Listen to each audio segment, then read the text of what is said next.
All right, we are live. Welcome to BDQ Casts. I am CoDameron. I am here with my buddy Greg and Joe. Gonna pop in for a hot second. All right.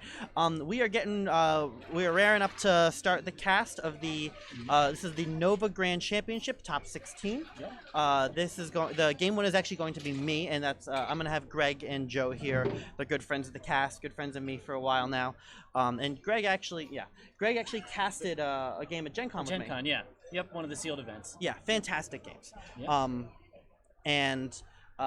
This game is going to be me and Eric. Eric is going to come by in a little bit. We're going to talk about the format. We're going to talk about the games.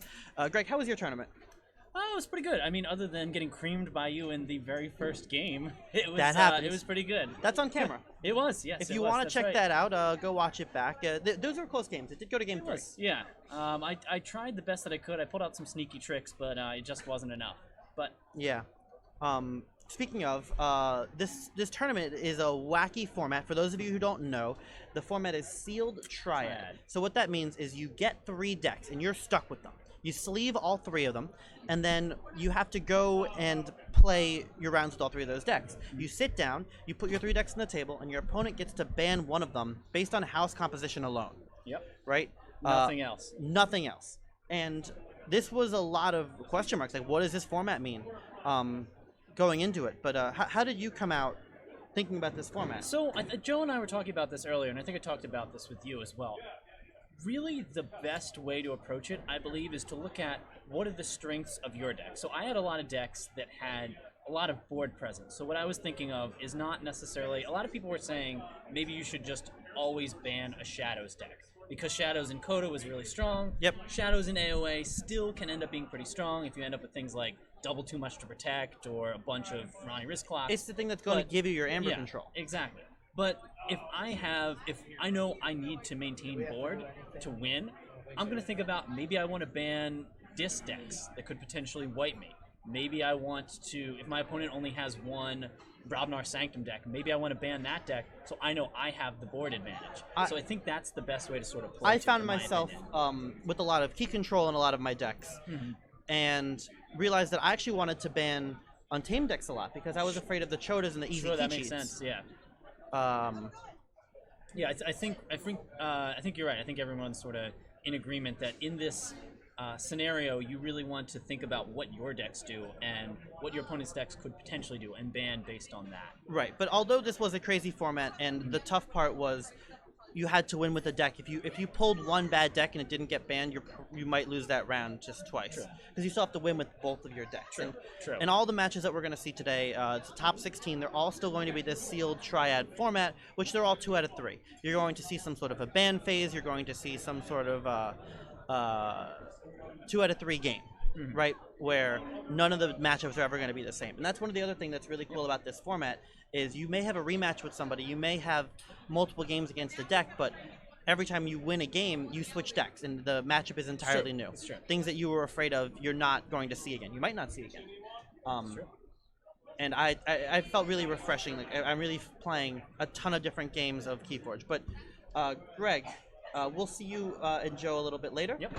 We'll see you real soon. See you around. But right now, I want to talk to my top 16 opponent, Mr. Eric Taylor, JusticeBlinded from Team SAS. How are you, Eric? Yo, I'm doing good, Colby. How you doing? Eric, how was your tournament run? Well, it was pretty good up until now. It's about to be pretty bad. The beating shall commence promptly.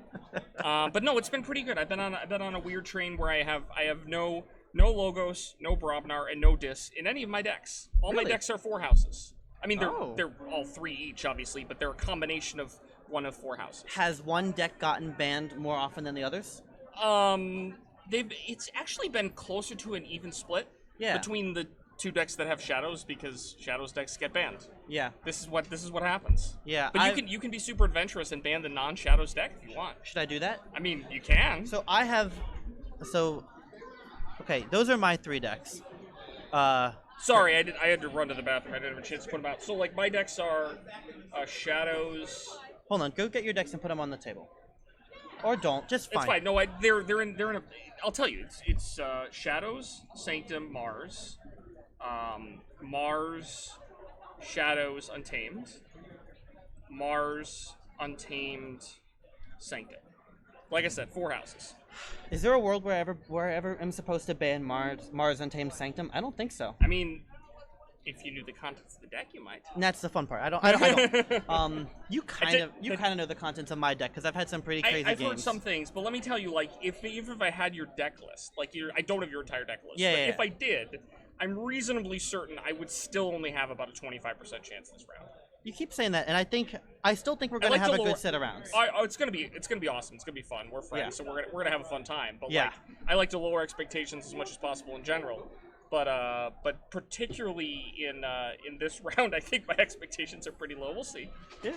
And what else is cool about this round is it's going to determine how the cast looks for the rest of the tournament. That's true. Yeah. Because you're one of my main. Yeah, I'll hang around. Either way, hopefully I'll be in front of the camera and not behind the camera, but or in front of the other camera. Not this camera. Yeah, not this camera. Yeah, right. We'll either way, good luck. You too, man. Good luck to everyone on your team as well. I know that the bracket's on our Discord. This guy made it up. He's never wrong. They crammed us all. They crammed us, the SAS people. They crammed me and our side of the bracket is stacked. Yeah, This is a our bloody semifinal tournament. winner is going to be whoever wins the semifinal on our side of the bracket is going to be a well-deserved winner. Let's put it that way. I know, right? Yeah. Anyway, what else? That's my mom. Hi, Mom. She just keeps my hopes low. Your mom's talking smack to me, I think. I think she's talking smack to me. Oh no, I think that might have been to me, and that's fair. That's fair. Respect. I know that I'm really excited for this tournament, and honestly, I did feel like I pulled rather well. Yeah. And I am still playing well, but part of these tournaments is you have to pull a good deck. There are a lot of good players that pull okay and make it, but you have to pull reasonably well, and you have to be a good player. I mean, I joke that your decks are very good, and they are, but you're obviously a very good player. So, like, you can't just open decent decks and win. Well, and consistently win best 2 out of 3 matches if you don't know how to play the game. That's not how it works. Actually, that's a good point because I've lost a lot of my games in this tournament. I went 5-1, but I lost my game 1 or my game 2 in the best 2 out of 3. Yeah. There's a little bit of leniency in these rounds because it is a best 2 out of 3 with these nonsense decks. Yeah. Right. So you have a lot of. There is some skill in do I switch decks? Which one do I play first? Which one do I ban? Yeah. But at the end of the day, there is a little bit of leeway in losing, and that's kind of a cool thing. I didn't win all of my games of what I played, but somewhere between 12 and 18 games yesterday, which was we played from 10 a.m. until 11. We played from like noon. The tournament was scheduled to start at 10. We played call it 10 hours. Gem issues. With lunch and stuff. But no, we played 10 hours. It was a long tournament. Correct. You had to play minimum 18 games, and that's if you sweep them all. But yeah, very long tournament. No, yeah, minimum. I was doing the math. I thought that was low, but no, that's correct. You had to play minimum. And you're right. I had several rounds where I won 2-1 in the round. Yeah. Because I had like a fluky loss. Because like I had a round where the opponent, I had them dead to rights, and I just had one card in hand that was going to kill them the next turn, and they gongoozled like the card out of my hand. I did this. So I'm like, okay, I lose. I did the 3, same thing the other way, and I had the what if I just gongoozle? Maybe I'll get something good. I got the cutthroat research, and I won the game on the spot. Yeah.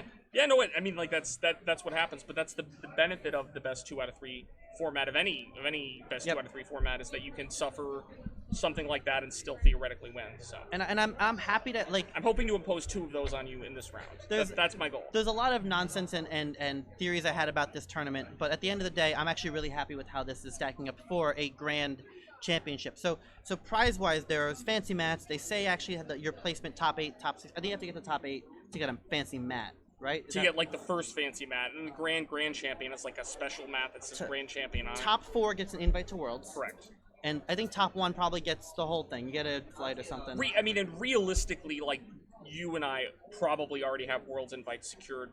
It's through the Vault Tour leaderboard. Oh, sure. Right, that's the reason why. Like, so it's not as like this day is super important for the people who have not had the opportunity to go to as many vaults or has not performed as well at many vaults.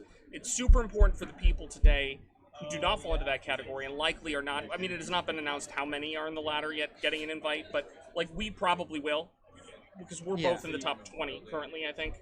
Something like that. Yeah, and so we will in all likelihood, but there are a lot of people today who aren't and are literally playing for worlds or bust invites. So there's a lot of drama today. I'm playing for whatever trophy that is, whatever mat that is, Yeah, whatever it's glory like the that is. new Sanctum dude with his grand champion at the bottom. I'm so hyped for this tournament. I've had a bunch of fun. Anyway, We gotta go play. we gotta go play. Yeah. Good luck. I'll You too, sir. meet you over there. Likewise. And I'm gonna turn it over to my other casters, Joe and Greg. Anyway, everyone have a good time. You guys need any help? Nope. I think Let me know. we will let you know. Good luck to everyone. You want to go? All right, sure. We'll slip in here. All right, everyone. Good to see you again. Hello, Internet. Hello, YouTube. I'm Joe. I did an interview with Colby.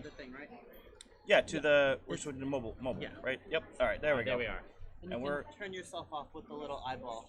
If you scroll this down, Okay. turn off. See the little- myself. All right. You don't get to see our beautiful faces anymore. Bye. Goodbye. But now you get to listen to our voices. Yes, and you'll get Hopefully. to see. Oh wait, the mic is not on. Is it? No, it looks like not. All right.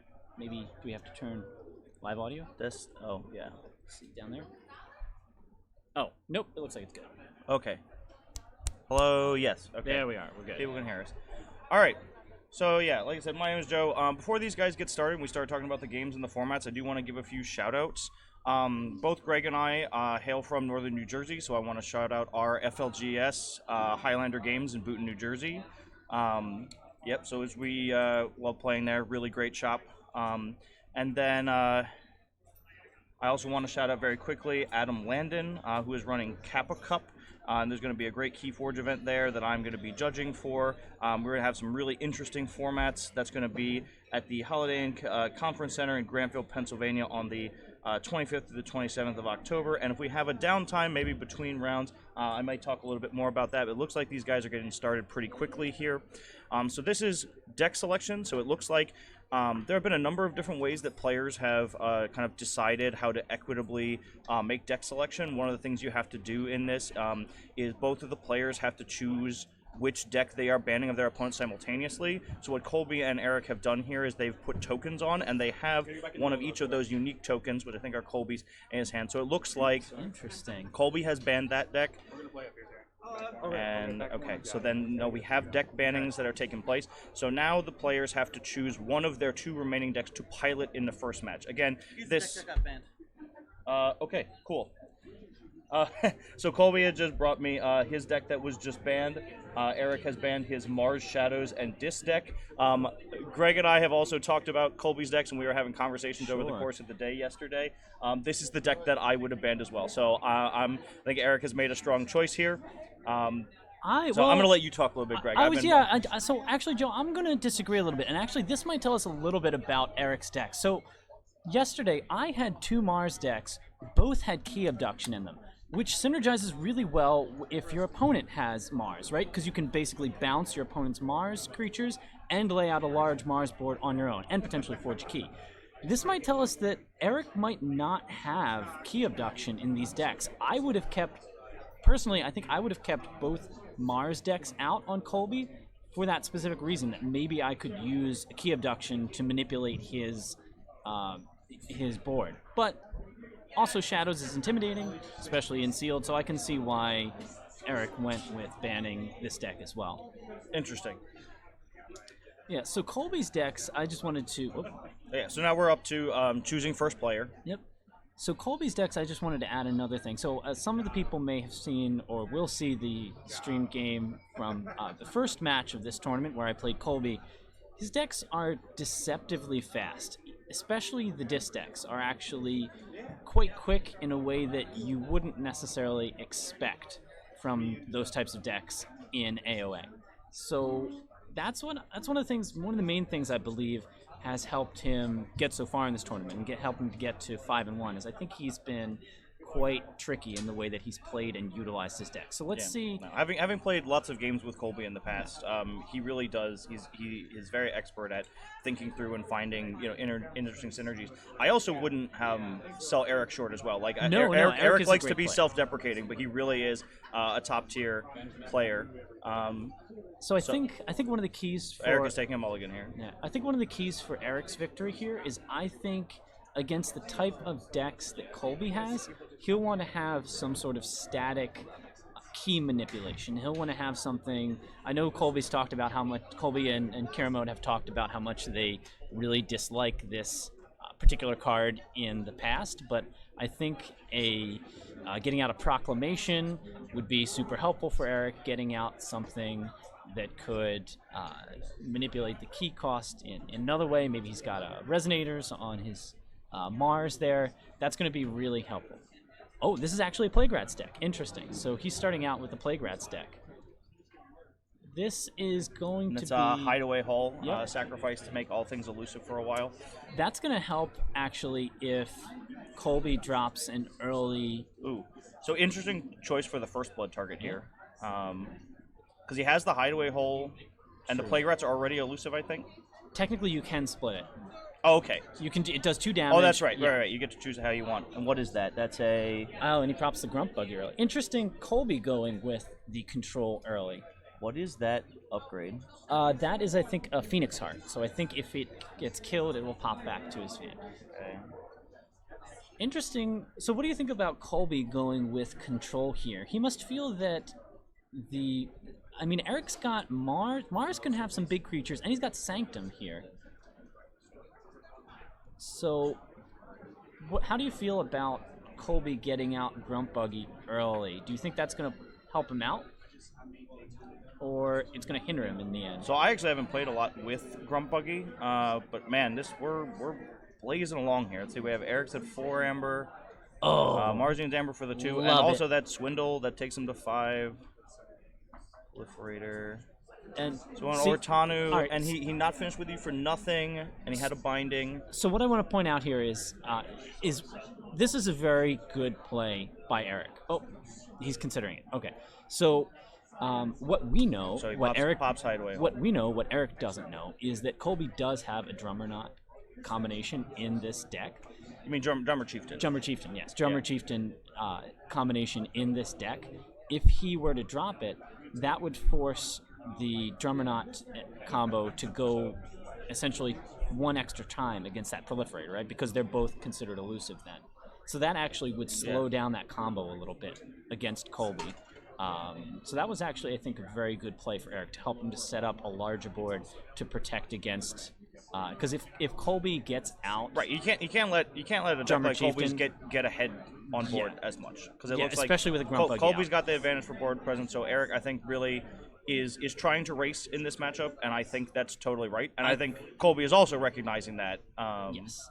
So I think so the popping the highway hole there, preserve the Proliferator is good. I think it and again, I think it slows down because Colby. We'll have to do the math there, but I think Colby, if he were able to kill 3, I think he would have been able to get to check. Oh, nice play. So I think he would have been able to get to check with the Drummer Chieftain. 3 Plague Rats. So that's an interesting play. That's so 3 to everything, right? Yep. Yeah. So that was for the board. That was quite a nice. Right. Colby remembering that Drummer Knot will. No, that's like 6 to everything, right? Because the first Plague Rat does 1, then the second one does 2, then the third one does 3. Yes. So that's why. Yeah, that's correct. So that's killing everything. So he's got Phoenix Heart. So Phoenix Heart is going to activate. I think Eric as the controlling player gets to choose. So he's got a choice here about what order he wants, and that's what Colby's probably explaining about what order he wants to go in. So he probably wants to maximize. So I don't know what Phoenix Heart does, and we can't read it from here. So you know Phoenix Heart. What does it do? So all right. So it adds an effect to a creature that's a destroyed effect that says that creature goes back to your hand instead of being destroyed, and it does 3 damage to every other creature on the field. But since there were competing effects that were in play, and Eric is the controlling player, he's the one who gets to do. So Jupiter is actually thanks for the Reminder, he's actually telling us that's what it does. So that's what Colby was saying, is he just gets to order that. Okay. All right, so basically, so we've got this back out. Colby's really looking for... This is such a back and forth game right here. Like, we had the Swindle, and then we had the Buggy, and then Plague Rats for... Yeah, and the Phoenix Heart took out the Plague Rats. Like, there it is. Oh, here we go. Yep, oh, Colby baby. got it out without any kind of board against Eric. Just this was what Eric was trying to avoid. He may have burned... So, knowing what Eric has in his deck now... I'm really hoping he's got. And this is good. Colby knowing his deck too. Like, I mean, obviously, if you get the Phoenix Heart Drummer Knot, and you have Drummer Chieftain in your deck, but like, as he would say, big brain play right there. Yeah, I mean that's what he was trying to play, and like I said, I really believe that's what Eric was trying to prevent from happening when he cracked the Hideaway Hole. Hideaway Hole. Yeah. That would have, I think, slowed it down, got him more time to get stuff out. Unfortunately, this is quite a tricky situation for Eric to be in. I mean, Colby is on. No one has forged keys yet, but it's going to be something that Eric's gonna have to find a way to deal with. So Spirit's Way would be nice if he happened to have a Spirit's Way. Is he in? Yeah, he's in Sanctum. Well, like also too much to protect, right? Card I am always terrified of. True. Yeah. Like a TFTP is really brutal right here. Yeah. So it looks like he's got a fistful of Mars. I think So this is a thing Colby has talked about on this cast before, and Danny or Kira Mode has talked about it as well. Just being absolutely fearless against things like too much to protect in sealed. Just like make them have it. And I am totally on board with that. Is like evidence of that in practice, and it paid off for him because Eric went into a Mars turn. You know what I would... And also Colby, the timing works out there, and he can be particularly fearless because Eric just came off of a Shadows turn. Yep. So he would have to draw into more Shadows cards. You know, Joe, I want to pose an idea to you. This is a hypothetical. Say Eric has Martian Generosity in hand, and it looks like he's got about 7 Ember there. Would you play Martian Generosity in this situation? You're way behind. You need to do something about Colby's board, because Colby's board, it looks like it's gonna beat the snot out of you. So would you crack for like maybe 16 cards and try to get out your other utility cards to try to stop this situation? I mean, it depends on how well you know your deck and like what you're drawing for. Like this is a rough situation for Eric right now. Like the Grunt Buggy almost doesn't even matter. It's just that's a lot of big dudes generating Amber very quickly. Mm-hmm. Yeah, no, he needs an answer, and he needs it fast. Yeah, something like a Spirit's Way, even like a blinding light would be great. Yeah, and it looks like Radiant Truth. It's looking at Eric's hands, he's sitting on what looks like at least 3 or 4 Sanctum cards. So like maybe he needs Doorstep. He needs a Doorstep and a Blinding Light. That's what will keep him in this Doorstep in this tournament. Is good. Well, it'll keep him in this particular line. Free markets. Okay, so he'll just generate some Ember. That's fine. So he wants to get value out of that. That's good. But yeah, he There's the definitely Blinding Light. needs to stop Colby from running amok with this board. It doesn't look like he has the Doorstep, at least at the moment. He's going to Healing Blast to make the 3. That's fine. It's stunned. Who cares? Because he's healing 4 from Culp.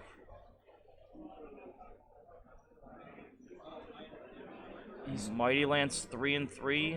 Sure. Just like getting value. The card's, kind of cycling it.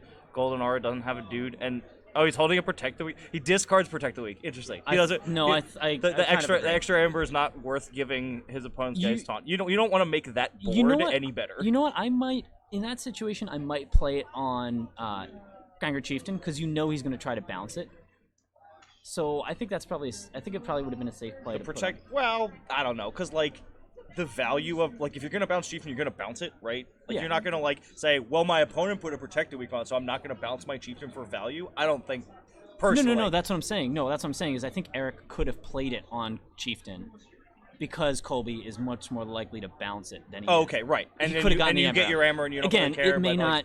Again, it may. But then you're also you're putting it on a flank, right? Yeah. And so then you can put something next to the taunting Drummernaut. Like you Yes. put the Tesmal next to your Well, that's true. It would I have don't ended know. up. But this is just a very, very difficult situation for Eric.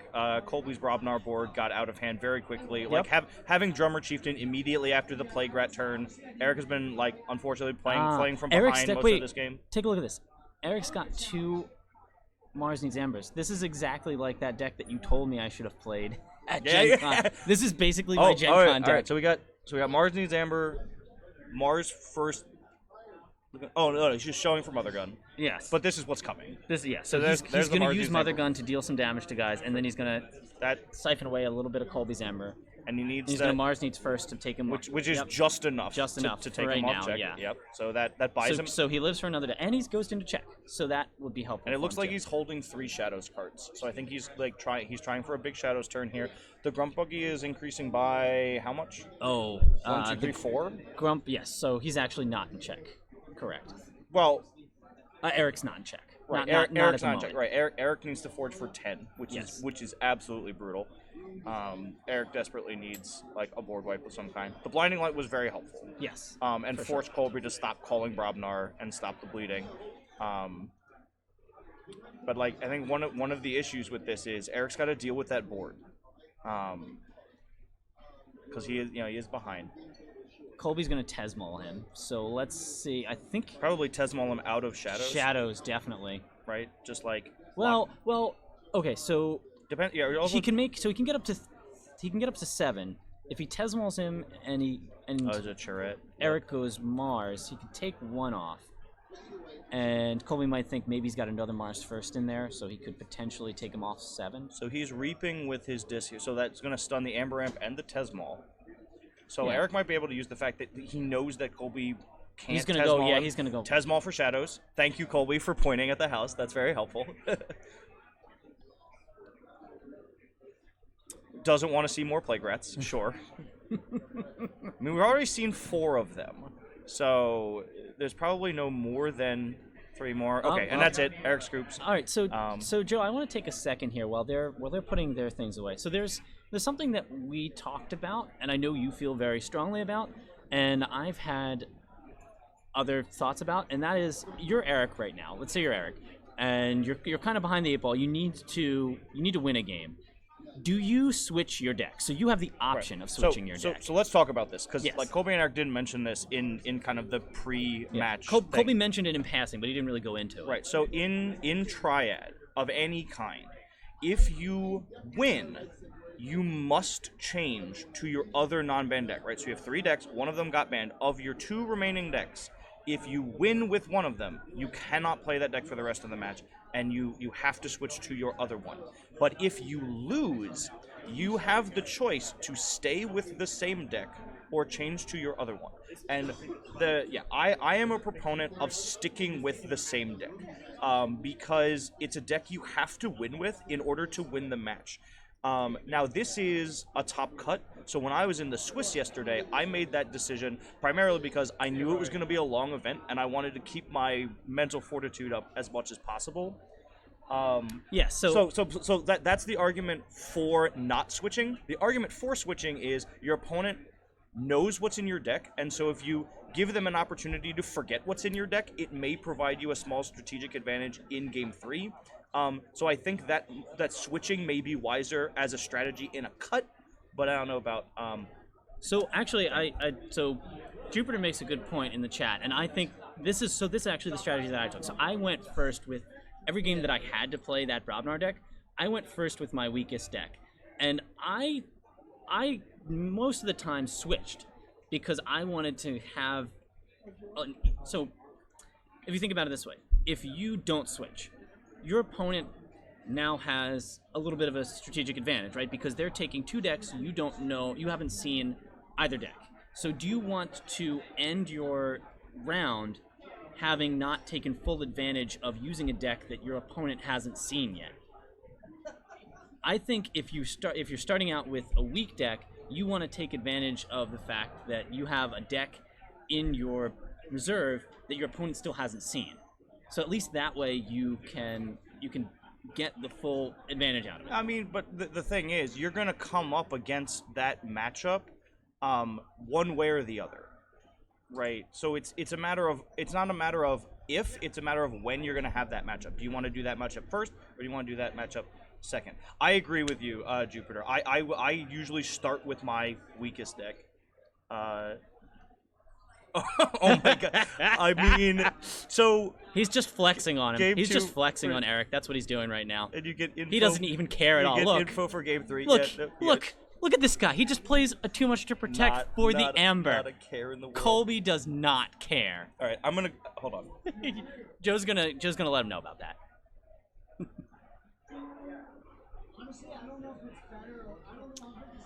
All right. So after all that, Eric actually decides to maintain the same deck. So let's think about this. So this is Colby's deck. So it's Shadow's Sanctum, and I forget what I think maybe also Untamed. Does Colby not care? Not only does he not care, so this is the thing. According to the rules, you do not have to play with your Archon card face down. You can. So what Colby is doing is completely within the tournament regulations. Like, he's choosing to reveal information to his opponent. Right, he says that's not illegal. Well, the thing is, Colby is actually, I went to the table and I asked him, he said it's a strategic, like, he's using it strategically. Like, he wants to be able to reference what's in his deck. And, and Eric said as much. Eric is like, I can't read small text upside down across the table. Like, and even if I could, like, so Colby is doing this on purpose for a strategic reason. He's flexing. He's flexing. I wouldn't have gone and asked them, but it is not against the tournament rules. Yeah. Okay, so So we have Mac. So Mac is, what happened to Mac? What's that shield token? Stun maybe. I'm not really sure. I didn't really see what Eric played there. Yeah, sorry. He may have. Guys he may are have, playing so fast. We're starting game 2, 18, Yeah. like So 15 minutes. anyway, into as it turns out, Eric did not switch his deck, so he's still on the Plague Rats deck. This might. This may be. Oh, dude, another big board. Yeah, like Eric's deck, and evidently has trouble dealing with big boards, and had a big Brobnar board last time. Now we have a big Sanctum board to deal with. And let me tell you another reason why I. Oh, they're armor tokens. Yes. It's Oh, for okay. Amon. That's what he's Yeah, doing. He's and marking armor let me tell you another reason why I don't necessarily really like this choice, Joe, is because see, look, 3 armor, right? That's so there's going to be no damage on those 2 creatures. That means that Eric's not going to get the value out of his Mars Needs Ember later on.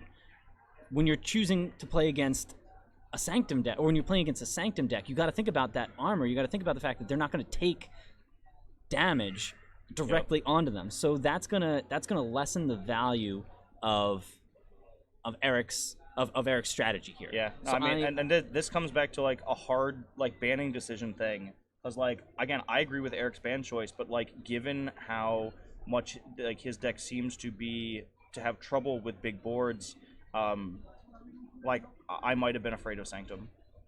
I would tend to agree. Yes, though honestly, the deck he banned is pretty bananas as well. So Yeah, no, like I said, I agree with his ban decision, but like this is just one of the interesting and good things about this format. Oh, I have a Scowly Caper. That's interesting. I'm gonna eat some Plague Rats. Yep. Oh, brutal! That little neb. So that was a play that really hurt you in your last game, right? Your opponent, or no, you had it against your opponent where you had a Merc the Marked next to a little Nif. So it was capture 1 when it dealt damage and steal 1. So Yes. it ended up turning into a 4 Amber swing against your opponent every time that creature attacked, which was pretty brutal. Yeah. Protect the weak on Scowly Caper. This is interesting. Yep, and Scowly Caper eats a Plague Rat. So this is also going to be tough, right? Because one of the things that kept Eric in the game last time is he was able to get out that... The big Plague Rats. Well, the Plague Wow. Rats, but also the Blinding Lights. But Wow. Yeah. he's going to want to get them out before he plays his Sanctum board, right? Because otherwise he's going to have to stun Sanctum, and that's not going to be helpful for him to play against Colby. Yeah. Because Colby also has, because he's going to have to get some utility out of that. Okay, so there goes Mr. Caper. Yeah. So we're gonna see if. Okay, Colby did not miss his Mac the Knife. He was getting on himself about that yesterday, about missing his Mac the Knife.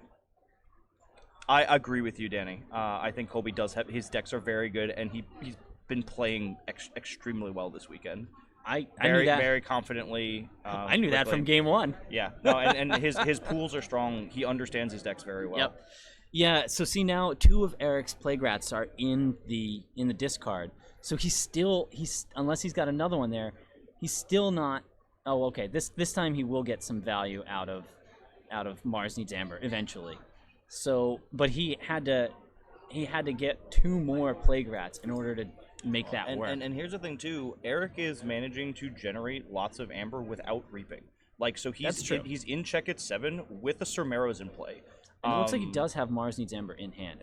So like Eric, this is an indication that I think Eric has a good grasp on his, like, he needs to race in order to win against Colby's decks, and it seems like, you know, his draws are cooperating and he's maximizing, you know, like not letting Colby get value out of Marrows.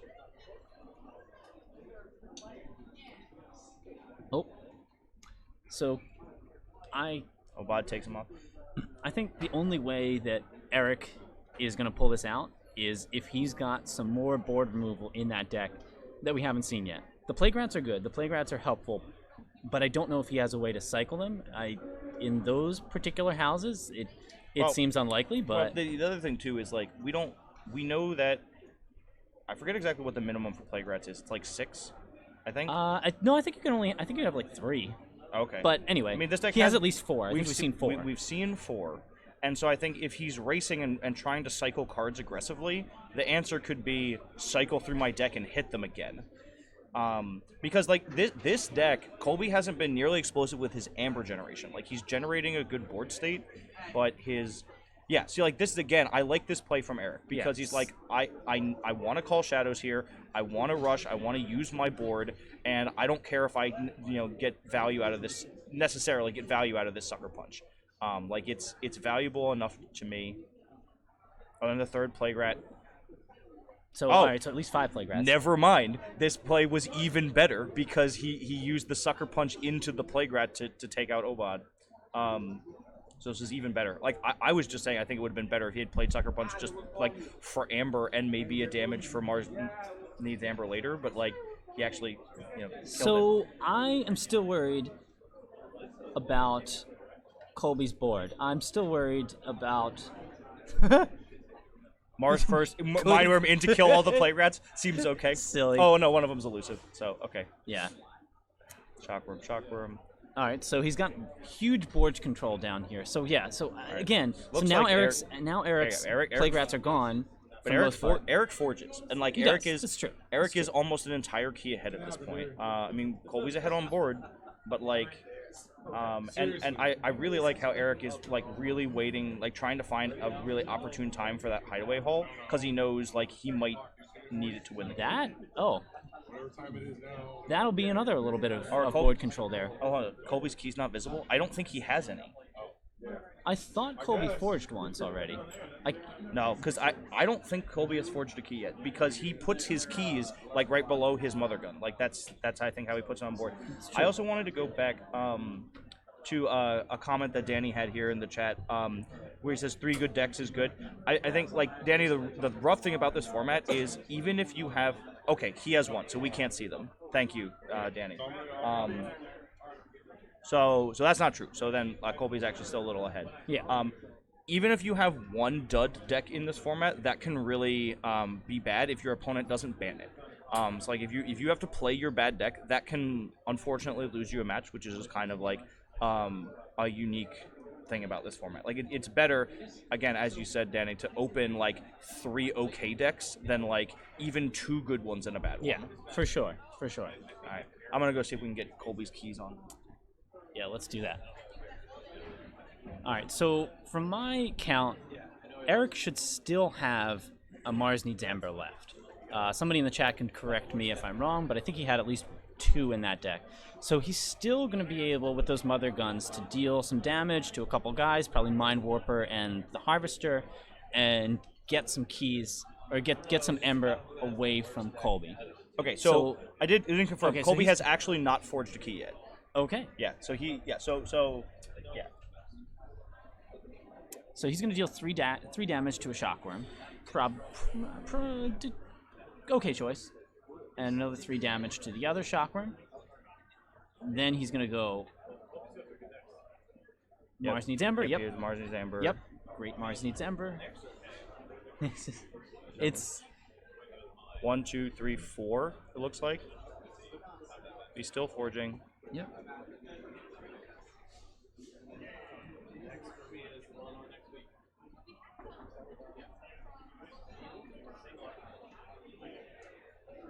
Nice.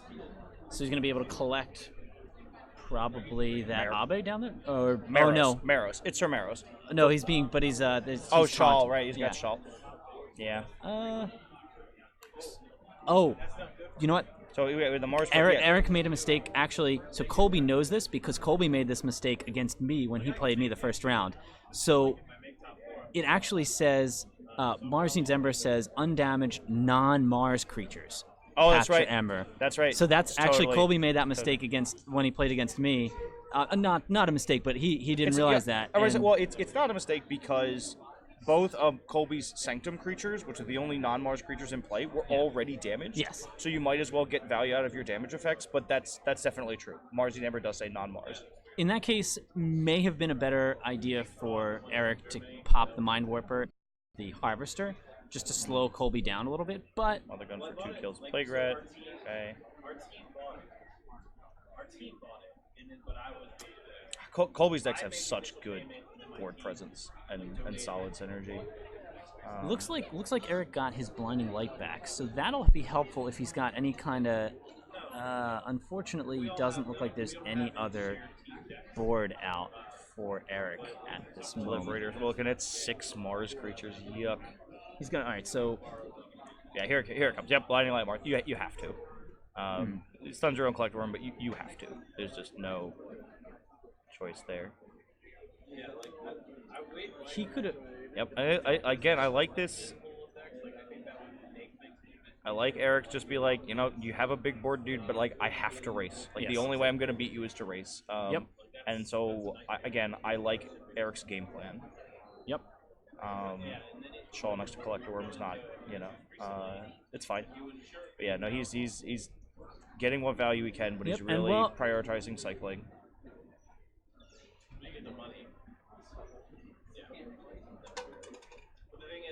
So, what's your home run card here? If you're Eric, what do you use to really try to pull this game out that Colby's not expecting? I don't think there's much that Colby doesn't expect. But... So like if Eric's got a Flotsam, Carpet Flotsam, yes, like that could be very helpful. Cause like or Floam Spike. Yep. If those creatures go away, Floam Spike just collapse the board. Right. Yep. So, given how Eric has been playing, I don't. Because it's like so how hard do you manipulate your own board in order to set up Carbon Flotsam, right? We cannot see that card next to Sir Maros. That's... Oh well, he'll move it down. Oh, it's a Eye of Judgment.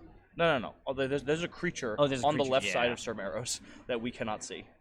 So Colby's gonna unstun his Mars on his Sanctum turn, which is a nice choice. What's going on here? Well, we'll see. We'll see, Dan. We'll see what happens. I think Eric is looks like writing on the wall type things here.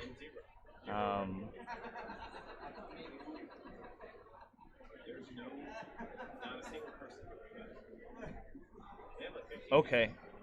Yeah, we'll look back at it, Danny. I don't, because I went in and I asked him, and they both said he hadn't forged. So,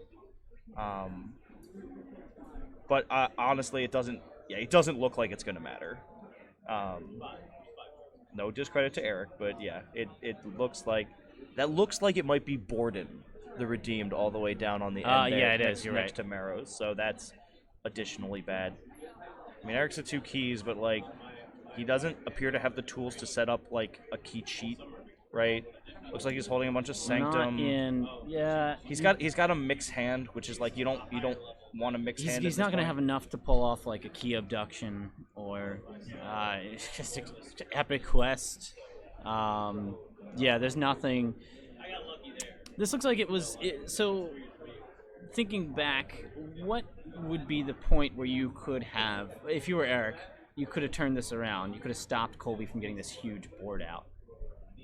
I don't know. It feels like the tool that Eric's deck has to deal with boards is Plague Rats, Rats. Right? Yeah. And like Blinding Light a little bit. I think you were right with trying to cycle to the Plague Rats. I think that was probably a... No, I mean, I think Eric his option. evaluated the kinds of decks that he was afraid of playing against and said, I have to try and race. And I think he did that relatively well. Like, I haven't seen any... Okay, well, here's a Plague Rats, and that's it. Yeah. Yep. Yeah, so 6. Yeah, he had Plague Rats, but no Steel in Shadows. Yeah, it was... As soon as Eric started, like, feverishly shuffling his hand, I'm like, nah, he doesn't think... it's probably not going to get there. Like I said, those decks were deceptively fast and also had a gigantic board presence. So... Yeah, it was going to be rough. Having tons of dudes. Yeah, one like the Brobnar in the first game with the buggy and the giant dudes, and then having the Sanctum guys, like particularly Shawl next to Marrows, was very difficult. Like Eric, it took him forever to come up with something to deal with that, and by the time he found something, it was kind of too late. Yeah, and also just like your deck needing to rely on Mars Needs Amber, but then your opponent just plays 7 Mars dudes, and it and you don't get any value out of it. What's usually an excellent combo with your Plague Rats into your Mars Needs Amber becomes super bad when your opponent has nothing but Mars. So like that was just kind of a rough beat for Eric. So do you want to switch back to? Let's see. Okay. Look at my beautiful face, internet. There we go. Hey, we're back. I wish I had my BDQ shirt. I had my BDQ shirt on. I didn't run mine. All right, but you can pull, anyway. Yeah, you can pull the. So that's round 1. So Colby is now into top 8. And like I will echo again what Kiramode said, what Danny said. I think he has a real chance to win this event. He does. Like he's I think so. been crushing it. Like he was 5-1 yesterday, but like his only loss was to Grant, who won 6-0, who was the 1-6-0 in the event. So like, do you know any? I don't know anything about Grant's decks actually. I didn't really talk to him. I know he's got some shadows, but I don't really know what it is. I don't either. But like I'm gonna be able to turn this over to. I think that the top 8 game is going to be casted by Eric, and I think Z also from Team SAS. Yep. So we're going to turn it over to them in just a minute. But again, I kind of tried to jam this in right at the beginning, but I wanted to shout out again Adam Landon, Kappa Cup 4, October 25th through 27th, out near Harrisburg, Grantsville, Pennsylvania. Like I said, we're going to be doing experimental formats for Keyforge. Our main event is going to be Adaptive Short. So just want to give that shout out again. And here's the boss. I have to get up and give him his chair back. Nice job, dude. Thank you. Yeah, no, sit. Oh, you sure? Oh, okay. Hey, yeah, no, that was a high roll. Did I miss a forge? I don't think I did. We're pretty sure that you did. Danny is convinced you did. Okay, whatever. Oh, look at all. There's people chatting. Yes. Oh, you guys rock. Mostly Jupiter and Kiramode. Awesome. Yep. Yeah, no. Game 1 was a super big high roll. Game 2 was a good roll, and then I didn't lose my board. Yes. So did one thing we were talking about? Did Eric not realize that Mars Needs Ember doesn't capture Ember on Mars? Guys, I knew it because you saw that in the first game. Yes, I did. You I that. played badly into that, and so I remembered it this time. The other thing is he was holding a Mars Needs Amber and a Mars first. He thought he was holding 2 Mars Needs Amber. Oh no! No! Yeah, Oh, no. it was rough. But yeah, he did. Also, it didn't end up mattering that he was. Did I close out game 1 right? With the Tesmon to Shadows? Yeah, definitely. Okay. Definitely. Yeah, we were definitely saying that was definitely the move. Yeah, sure. There were other more aggressive plays, but I think that was there was like a lot the of safest. stuff that you didn't see in his Shadows pool. Yeah, I was looking at his you didn't know discard and I was counting cards and I'm like, look, there's the Mind Warper on the table, but yeah. Real quick, you guys keep chatting. Maybe I'll have Eric come over or something. Okay, sure. I'm gonna try to grab another game that's between games when they come in, and then just throw them on the stream too. So we'll have more games. Let's do it. All right. So keep chatting. Is that okay with you, Jim? You want us to put the Eric's gonna come over? All right, you get up. I'll chat with Eric. All right, yeah. So Joe's gonna chat with Eric. I don't know. Here, you can sit down until. All right, so we're gonna put the. We're flip flopping. All right.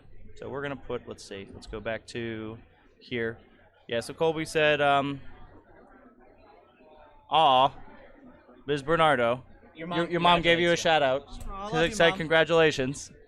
Yeah. Here, I'm just gonna.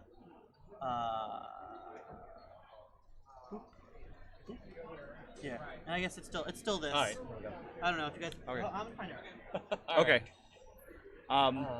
So again, we were talking about. I mean, I think we mentioned this a little bit, but I think as a player community, like you and I talked a lot about this, because we play a lot at our LGS, and like Colby and like other BDQ and the SAS guys, we were all talking about like we kind of had misgivings about this format coming into it. Like we found out at Gen Con that we had to like ban based on houses, and we were like, that does not sound good. Like that sounds super random and doesn't sound great. But then we all came here and we played the event, and it ended up that we liked the format a lot better than we thought we would. Like it's very long. 100 minutes is a long time, but there's a lot more to. And we were talking about like other people in the community who had tested Sealed Triad prior to Nationals, and they had some really interesting insights about like, you know, knowing your decks and, you know, how you're making ban decisions, and like, well, my deck is good at this, so I'm more afraid of that. Yeah. There's actually a lot of interesting decisions to make in this format that you didn't, you know, like I would not have thought of, and like I was initially dismissive of this format, but now having played it, it was. It was fun. I really liked it. So here's a question that I want to pose.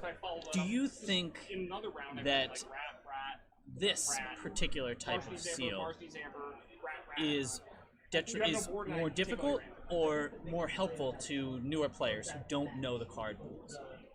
I think this is an excellent format for nationals, right? For Grand Championships. No, like this, cool, because like first of all, it's a huge time commitment. Yes, right. for Like sure, it's a very long it's tournament. a long tournament. But I also think this is no. I don't think. Well, I don't think okay. 3-game formats. All right, so we're gonna get. Yeah, so we're gonna get Eric on here. So, am I getting up? Yeah. Okay. I need another exit on that side of the table. It's not. It's all right. It's We'll not figure gonna it out. happen. That's fine. All right, All right. Eric. Don't say I didn't told you so. No, 'Cause yeah. I done told you so. You done told me so, and I had did. to done do it to you. Let me see the Bumblebird sleeves. Yeah. So like, why this is arguably the worst card in the set, but It's definitely not the worst card in the set. arguably No. it's cute though. I It like is it not for the sleeves. worst card in the set. It's definitely bottom 25%, but it is not And the it worst card in the it set. says 19 on them, so that's kind of cool. I'm a And then fan. keys for The mini keys, they show the little 19 wing, not to cover your face or anything. it's fine. Top 16. Handmade day 2. I'm happy. You did. Yeah. And you wanna jump in and cast maybe something with Z next round? Yeah, I'll talk to Z, see if he's on board with that. I mean, Alright. I'm on board with that. Whatever. Yeah, I'd love to have the two of you casting. Yeah, that'd be cool. And Yeah. there may be some SAS on SAS violence next round. That's going to be some excellent subject matter if we can Yeah. persuade them. If they both win, I mean I played them both, so I can. Who am I playing? You are playing the winner of Justin from Tabletop Royale. I think I know him. You're playing the winner of that matchup. I don't. Okay. He was saying he's not going to win before the round. I don't know if that was like my level. I'm not going to win. When or like someone could I else's play level. Grant? Semis. Because I played him in the finals and lost to him in You could play him in semis. very good games. I know my bans now. I'm banning a different deck now. Okay. Yeah. See if that would be works a- out for you. That'd be a cool thing. Yeah. It probably will work out for you, actually. Anyway, I'm gonna jump up. All right. I'm gonna try to let find me- another game. Yeah, I'm gonna. Oh, you're to find another game to put I on wanna right put now. a- I wanna put another game on. So stick with us. stream. If you guys, I could pause it. You guys want to keep chatting? Yes. Yeah, or Yeah, do okay. that. Yeah, That's fine. If Z doesn't want to do it, Eric, I'd be totally happy. Absolutely. to do it with you. All right. We're rocking and rolling. Hey, We're we're playing. back again. We're playing musical chairs. We're just kind of like doing whatever. So what were we saying? It's a good format for nationals. Yes. Yeah, Seal Try is a good format Yeah. for nationals because it does reward people who can pilot multiple decks skillfully, who know how to like for make sure. like deck selection decisions, and it's like, and the thing is, because you're banning on houses, you're rewarded for knowing what like houses in this set are exactly. good at, That's what I was right? thinking. So yes. like my thing is So- like a lot of us were saying, well, you don't just auto ban shadows, but like the other thing, like my argument for saying, well, you do want to consider the shadows ban is a lot of the really powerful effects in shadows are unpredictable. Yes. Right, like you're too much to protect. Even your little things like nerve blast and whatnot, and you can get really blown out. Like, or you may have there is a player in the top 16 who has routine jobs in his deck. So like, Yes, that like I know for a that's fact. also a thing, right? So like you know, and it's just like if there's a thing like you want to weigh your options. You don't just want to auto ban shadows, but like you do want to consider things like that because it's like Brobnar is very powerful in AOA, but a lot of those things they come down on the table. And then you have chances to answer them, where a lot of those shadows things are like things that happen immediately. Like there are events, things like Playground, right? Like Playground's just like, here's my value, like here's my board wipe, right? So like, and I think we also saw this Yeah, in a previous. So one of the things, if someone may have seen the previous cast, one of the things that maybe even have stand a chance against Colby in my third game is I had my Brobnar, while being not great, had a Maverick Lash of Broken Dreams, which is something that I don't think he was, could have anticipated. right? So you Mavericks, can't play Mavericks around are Mavericks exactly. and Legacies. You can't play around Legacies either. Exactly. Like, I almost got blown out in my stream game at Gen Con by a Legacy Dexter. Yeah. Right? Because he's like, so it's like, you just can't play around those things. Like, and to be honest, like, things that are in the houses they're supposed to be and the set they're supposed to be in are things that, like, people will forget or not consider sometimes. Like, there's a big card pool. Yeah. So it definitely rewards players for being able to respond or to think of different ways to respond to what is generally index and what potentially could be index, rather than looking at it and saying, okay, my opponent has one too much to protect, so I'm going to try to play around that the whole game, or all right, my opponent has Rupture Graft, so I'm going to have to do something burn a about stockpile. that. Yeah. Any of those like big play around me cards. But like, so I would say in summary of like this conversation, like it is not a format that is good for new players or people who are new to the game because it rewards skillful tactical play because you have to pilot multiple decks over the course of the day. Like I played all 3 of my decks multiple times yesterday during the Swiss. So you have to have like good gameplay fundamentals and like see little things. And then you also are rewarded for extensive knowledge of the card pool. And those are things that new players, again, it's just a matter of dedicating time to it. So like if you have dedicated time to it, you're gonna know more of those things. You're gonna have better chances. So I would say it's not a good format for new players, but it's a good format generally, and it's a good format for a high profile tournament like Nationals because we're the tryhards. So we're the guys who like drive 4 hours on a Thursday night and then go and play a 12-hour tournament. So, and then lose our winning ins. All right, so we both lost our winning ins. Yeah, we did. For top 16, which is why we're but here we and got not to inside. we got to cast, which is the real victory. That's right. Honestly, that's right. If we're being honest. But yeah, so just not to belabor the point, but just the last thing I was thinking about Let's see if he's gonna is go ahead.